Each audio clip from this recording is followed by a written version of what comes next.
वो महान शख्सियत जिन्होंने अपने कर कमलों से अयोध्या में विराजमान प्रभु श्री राम लला की मूर्ति का स्केच तैयार किया था, डॉक्टर सुनील कुमार विश्वकर्मा जी कैमरे पर हैं। बहुत बहुत स्वागत है आपका पाली न्यूज नेटवर्क में।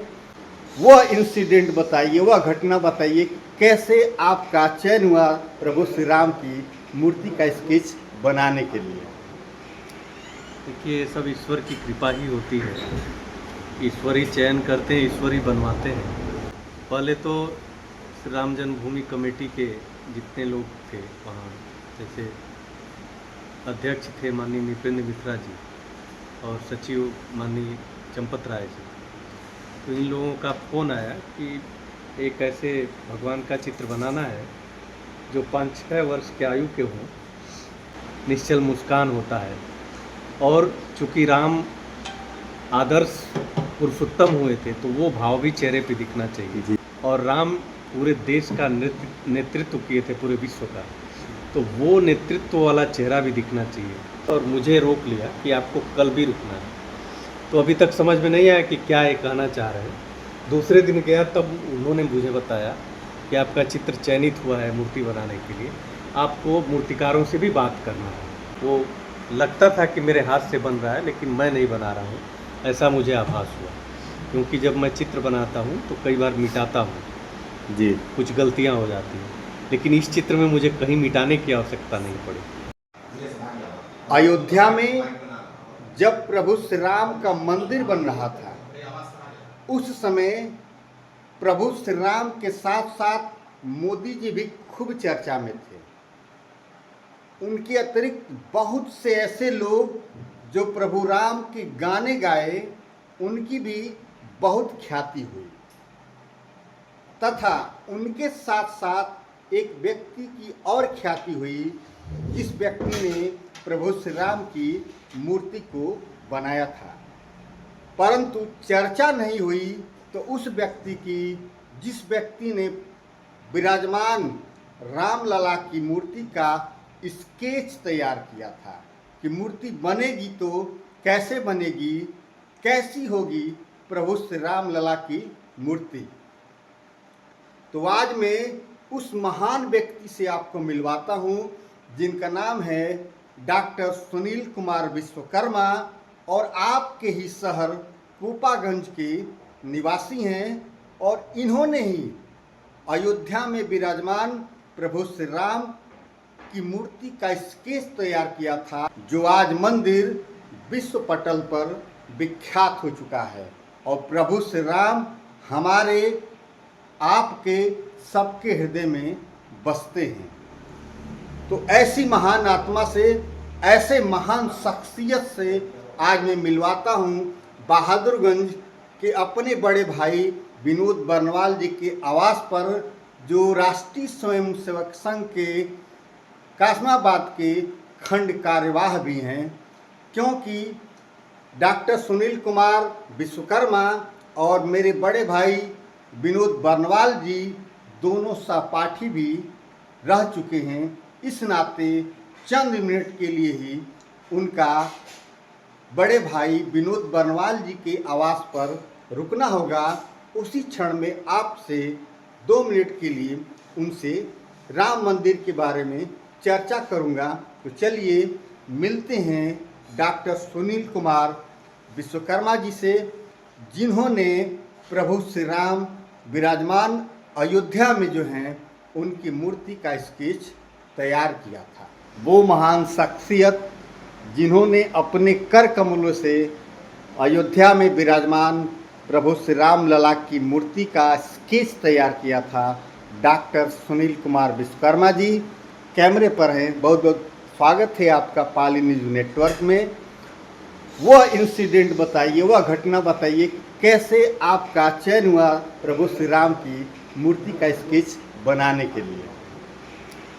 देखिए, ये सब ईश्वर की कृपा ही होती है। ईश्वर ही चयन करते हैं, ईश्वर ही बनवाते हैं।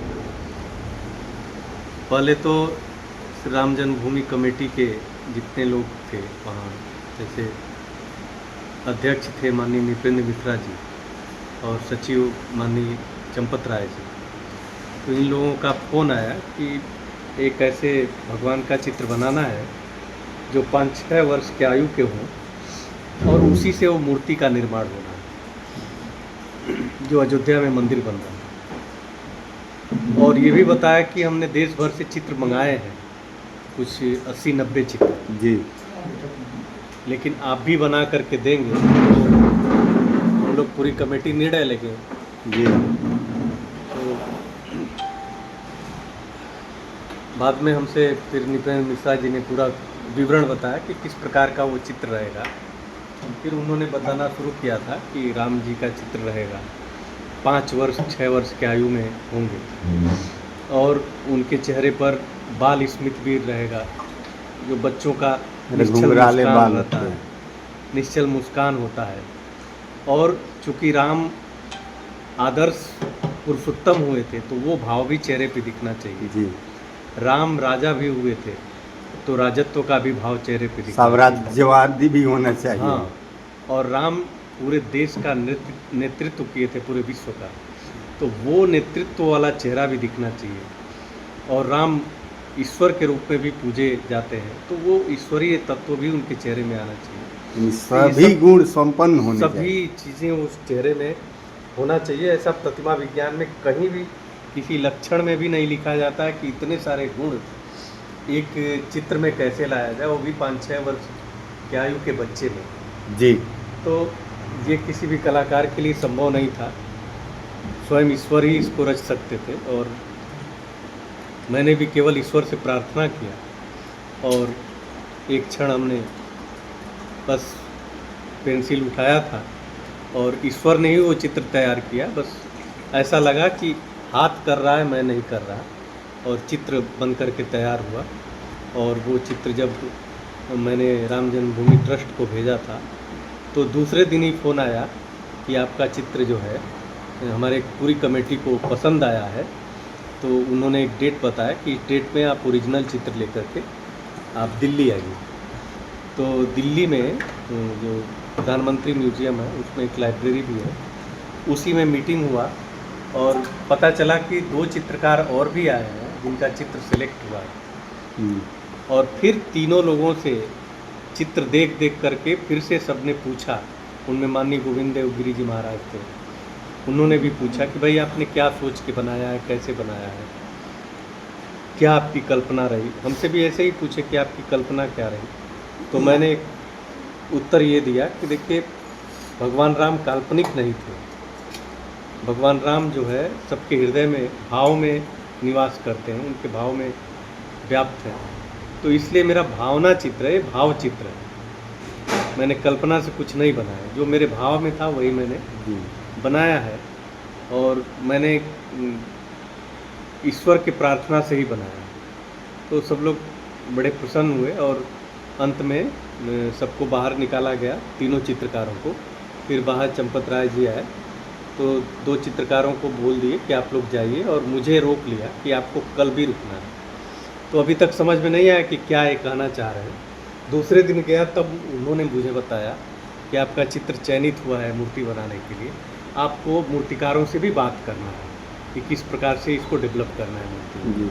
तो फिर दूसरे दिन 5 मूर्तिकार आए थे जिनसे चर्चा हुई, किन किन पत्थरों में मूर्ति बनेगी, कैसे बनेगी, वो सारा कमेटी ने उनसे बात किया और वो चित्र दिखाया गया। सबने उसमें से 3 लोग तैयार हुए और 3 लोग अयोध्या में ही रह करके बनाने के लिए राजी हुए। एक जो दक्षिण भारत के थे, दक्षिण भारत के 2 लोग थे, एक राजस्थान के थे, और अंत में जो अरुण योगीराज जी थे उन्हीं का मूर्ति तैयार हुआ, माने चयनित हुआ उस आराधन के लिए।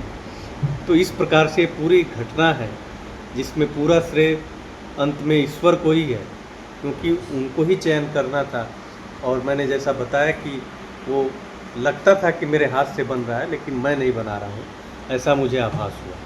क्योंकि जब मैं चित्र बनाता हूँ तो कई बार मिटाता हूँ जी, कुछ गलतियाँ हो जाती हैं, लेकिन इस चित्र में मुझे कहीं मिटाने की आवश्यकता नहीं पड़ी। तो एक जटिल चित्र है। हाँ, एक आश्चर्यजनक ये घटना था, और जिससे ही पता चला कि ईश्वर के द्वारा ही ये चित्र की रचना है।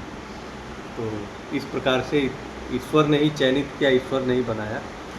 बस श्रेय मुझे मिलता जा रहा है।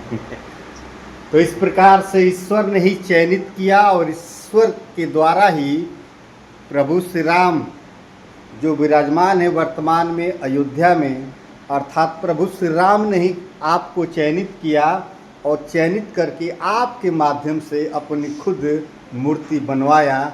ये कहना था डॉक्टर सुनील कुमार विश्वकर्मा जी का, जो वर्तमान में उत्तर प्रदेश सरकार के ललित कला एकेडमी के अध्यक्ष हैं, दर्जा प्राप्त मंत्री भी हैं।